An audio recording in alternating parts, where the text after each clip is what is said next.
नर्मदा नदी का प्रवाह अन्य नदियों से विरुद्ध दिशा में क्यों बहता है?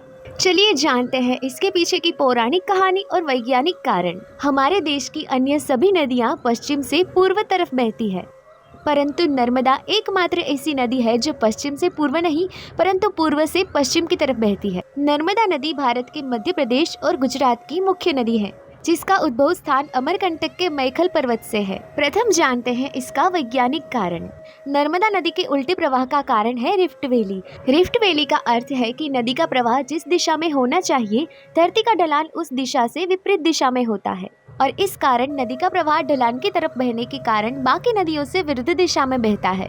नर्मदा मैखल पर्वत के शिखर से निकलकर अरब सागर में जा मिलती है।